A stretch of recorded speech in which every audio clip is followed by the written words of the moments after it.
So biology and bioeconomy are the next frontier set to revolutionize the world. Increasingly, this will be driven by combining domain expertise and leveraging the power of data at scale and supercomputing. Next decade will see the creation of an industrial biocomplex, transforming every aspect of this planet from health to agriculture to addressing climate change and changing the world forever. And Intel is going to play a leadership role in inventing this future. So let's welcome Mr. Pradeep Dubey. He's a senior Intel fellow and director in Parallel Computing Lab in Intel Labs organization. Welcome, Pradeep.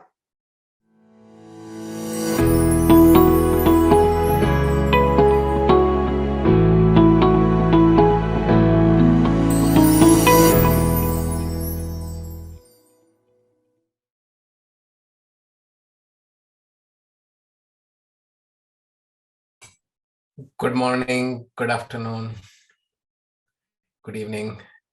This is Pradeep Dubey, Intel Senior Fellow, also Director of Parallel Computing Lab. Thank you for the warm introduction. And we are entering a new era in computing, and it has significant implications on both how we do computing and what computing can do for us.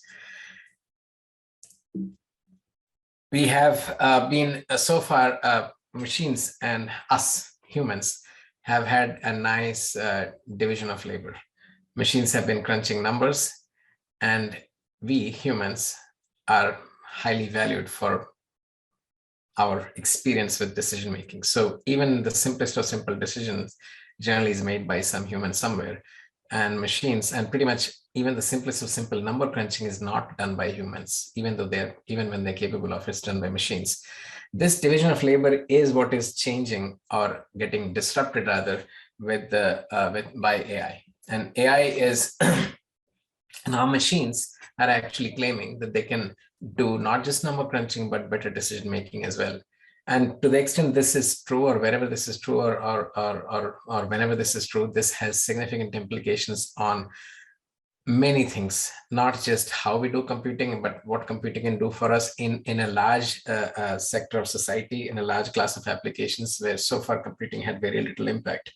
And they were all human decision-making, human services dominated. Now they are getting disrupted, now they're changing. And it's not that far-fetched to say that pretty soon we will be entering an era. We can now see that we will be entering an era where machines will make more decisions than human. And that will be quite a milestone. And let's understand why and where it's happening and underneath what's driving it. The science of it, quote unquote, has been known for quite some time.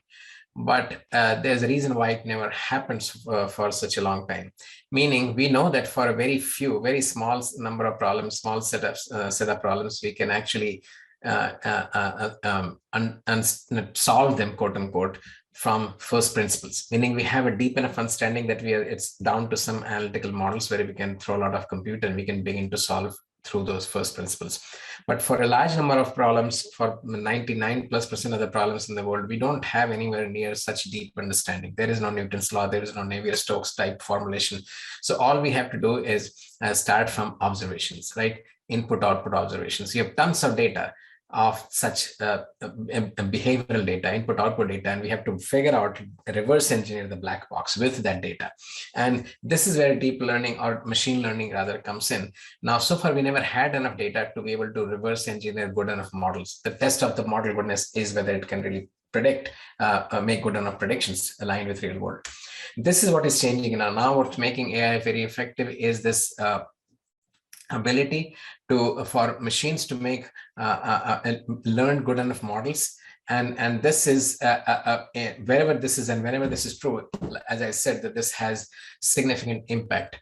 And what makes AI effective in practice is whenever we have at least a model structure that we are trying to train, and that model structure, if it matches what you're trying to learn, the objective function that you have, that quote unquote inductive bias, implicit or explicit, when we have a good enough, a good set of inductive bias, we are able to effectively learn through large enough data, but their learning is much more efficient. The other thing that makes learning or training much more efficient is how well we manage exploitation versus exploration, right? And if we can avoid, quote unquote, as you see in this picture, the sharp minima, and stay and find these methods which take us to a generalizable, flatter minima, where we not only, because remember, we are trying to not find a specific person or a specific target, but we're trying to look for similar things, because the real world will not give us exactly what we were trained on. It will be similar. So that ability to generalize from the training data is super important. And that's the very big challenge in AI. And whenever we are able to do this, whenever we are able to learn this fast changing enough function properly, we have, with the learning, the training is very effective, and we see that in its predictive power. Now, that predictive power that we just talked about is actually showing results, and some pretty surprising results, right? That even in deep science areas, we are not simply the approach that we have had so far, the one I showed on the left side, the first principle based methods or traditional approaches, they are getting outperformed whenever we are able to apply with enough data deep learning methods, which somehow, right, are able to get to the optimum, right? And again, like I said, generalizable optimum much faster, much better. And when it happens, right, the speed ups are pretty impressive. Here I'm showing you one of our recent results, and and this work was done with lead scientists at Tata Institute of Fundamental Research, right, and they're in India, plus along with other researchers in the field of physics, as more specifically astronomy at NYU, Abu Dhabi, and Japan. And you can see the work that we did with them, that we are able to extract these seismic parameters, right, from data coming from Kepler and TESS space missions. These are huge amount of large data sets, right? And the goal here is to find somehow be able to learn parameters that govern the stellar evolution of red giant stars. Now, what's fascinating here is the speed with which we are now able to do on Xeon Platinum platform, Intel-based platform. Our ability now to actually do these things that we earlier did through prior methods, now we're seeing 10,000x speed up, right? And you can try, and you see the performance that we are getting is enabling us to do science, right, much faster. That iteration that we can now do now, when we can actually learn extract these parameters for thousands of spectra in under 10 seconds, many times faster than what we did before, using these new deep learning based methods, where we have a deep learning systems with X number of 1D convolution layers, to be specific, 6 1D convolution layers, followed by 2 LSTM layers and a dense layer. And training that network with the data that we collected, right, we are able to, as I said, that we are able to learn these parameters good enough that we can now actually see predictions, accurate enough predictions, right? And accuracy is judged again by the precision recall of this prediction of this learned model, which is precision of 87% and recall of 86%. Pretty good, right? We're able to have such high quality models, and not just high quality models, but look at the inferencing speed of these models, right? It's much faster. Now, this ability to learn these parameters from data is what is not just limited to scientific data, but any place where we have data. And hence you can begin to see that where else do we have this large amount of data? Not necessarily in the space, but also right here around us, right? And that data is the data of quote unquote health data, biology data, right? It's immense amount of data.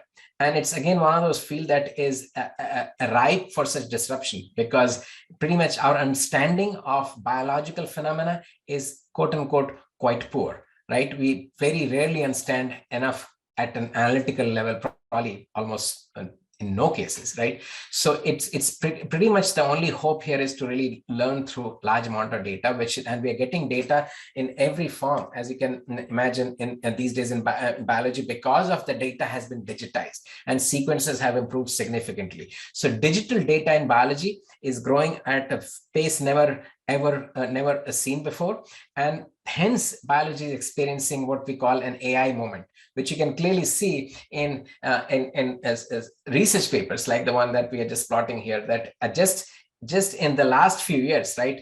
21,000 papers since 2020 alone, right? This is greater than 50% year over year since 2019. And you can, this is why we call it biology experiencing a quote unquote AI moment. Now, it's not just and in these papers, but you can also see the output of methods like AlphaFold, right? We are now able to after decades of work, we only knew structures of, let's say, about 4,000 proteins, right? And now with the help of AlphaFold, 20,000 human protein structures have been decoded, right? Now, this is the power of biology getting AI-fied, or what we are calling here that quote unquote AI is eating biology. The speed that it has offered it, it's put it in high gear. And biological data set is going to be largest data set on the planet. It dwarfs every data set that we have seen today. So far, at this point today, the largest data set that we see is video data set, quote unquote, YouTube data sets, right? But imagine, but the biological data set will dwarf all of this, the data set of today. Why? Because of simple reason, right? We just imagine a single human genome is about half a terabyte of data, but that we so far thought that that genome sequencing is all we had to do to understand the phenomena that we go through, right? But not just our own genome, but the microbiome genomes, which are million genes, right? They have more effect on our body, on our body's functioning than our own genomes, right? So therefore, we need to sequence not just our own genome, but we need to be constantly sequencing our microbiome, right? Which is constantly evolving. And this is at the amount of digital data and processing that you need is immense. But the exciting thing is it's actually possible now. And that's what is causing excitement, that we can actually go all the way from algorithmic computational management, and the data management requirements are immense. And you see here we have at a high level, we seeing that this is leading to compute growth demand huge, 10,000x, and it's primarily again driven by the fact that we have huge amount of data to process. So there's a significant data management component here, data storage, data management component, and of course then comes the processing part, the algorithms like the deep learning inspired or other machine learning algorithms. So it's both. And they need to happen real time so that we can actually see some of these effects and real time and be able to take decisions real time. So it's at the heart of any large data. When data grows, almost invariably the dimensionality grows. And that's called cursor dimensionality. And when dimensionality grows, the only way we know how to represent high dimensional data is non-Euclidean data is graphs. And graphs is where we have to therefore be very efficient in processing graph data sets and quote unquote graph neural networks, because the effectiveness of graph neural networks is phenomenal in terms of actually dynamic graphs, because so far we were able to really run good graph algorithms, but pretty much on static graphs. But that's not what we're talking here. We're talking dynamic graphs, and not just in social networks, but also inside our body, right? The metabolic pathways and so on. So when you are dealing with dynamic graphs, accelerating dynamic graphs, and being able to deal with dynamic graphs, we have again the algorithmic breakthrough through graph neural networks that actually lets us effectively look for learn your communities and detect communities and such problems in a large enough graph data sets. And this speeding it up is not trivial. Why? Because it doesn't have the same compute density or intensity of convolutional neural networks, right? Because so you have to sampling that large graph and is immensely hard because of the memory irregularity that it creates. So as you can see, that this work that we just published, where we're doing full batch training, we're not sampling, we're doing full batch training, and the full batch training is we have sped it up almost fourfold on a single socket Xeon Cascade Lake. And not just that, we also have managed to scale it all the way to 120 hundreds of nodes. And you can see the scaling is pretty good with the bounds that we had, analytical bounds. We are pretty much in there with a very decent scaling for the most popular graph library called DGL library, right? And hence you see the performance that we have achieved here is quite impressive. Now this is the compute part of it, right? Now it's now giving us it's helping us signing up for these very hard problems in molecular search, right, which is at the heart of drug discovery. And we have actually we are collaborating with probably world's greatest thought leaders in AI, Professor Yoshua Benju and his and the Institute Mila in Canada. And the goal here is to figure out how we can actually cut down the search space or traverse the search space, which is hugely much bigger than our entire internet search today. The entire internet search is only, let's say, roughly 10⁹ web pages. Here we are dealing with complexity which is much more than that, and so far we could only do this through, like I said, first principles simulations. And those simulations are pretty slow, and with even the amount of compute power we have, we could only do something like a 10⁹ molecule types complexity. That's the only compute bound that we had so far. Now we have an ability to go almost and 10⁹ more, 10⁸ molecules. That's the goal for this project called Lambda Zero, and that we can actually search that much space. Now, remember, it doesn't stop there. If we had zeta scale, we could go another 1000x or more. So it's a pretty, now when we have that ability to search, we can this large molecular space, our ability to find and personalize drug discovery, it grows immensely.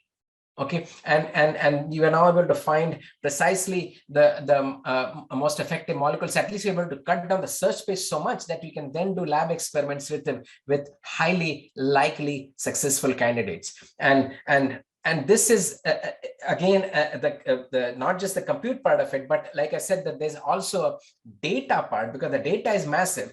So you have to constantly look for and make sure that your data management is under control.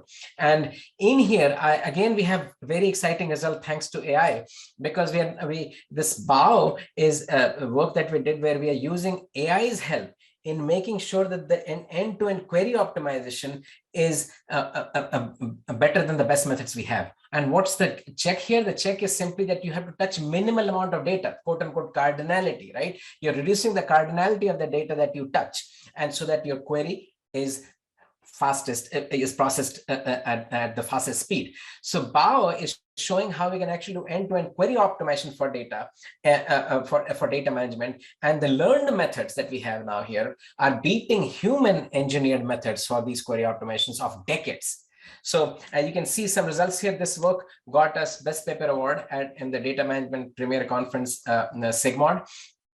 And what you see here, this work done with Professor Tim Kraska, who is a pioneer of these learned methods at MIT, that we can, as you clearly see here, that it's beating commercial SQL servers, right, DB2, and it's beating them on real data sets. It's able to outperform them all in terms of, and remember, it's entirely machine learned. So there are no, so these, and again, the key here was to be able to train a structure which closely aligns with the structure you're trying to learn. You're trying to learn a query plan, right? That's why we had to come with a tree convolution networks, TCNN, and train that with data. Good, and the training became, of course, it's effective enough that's actually beating decades of old query engines. So this ability to process, manage data, minimize data accesses, have amazing efficient data management, combined with AI methods, which have first is a sparse component to it, so they can deal with highly sparse graph data sets. And then, of course, the deep learning, the dense data sets, it's an easiest problem. So from data management to sparse data management to sparse learning to dense learning is the pipeline that we have finally managed to put together, and we are seeing results. If you see here the same, this is again BWMM methods, which is used for generally for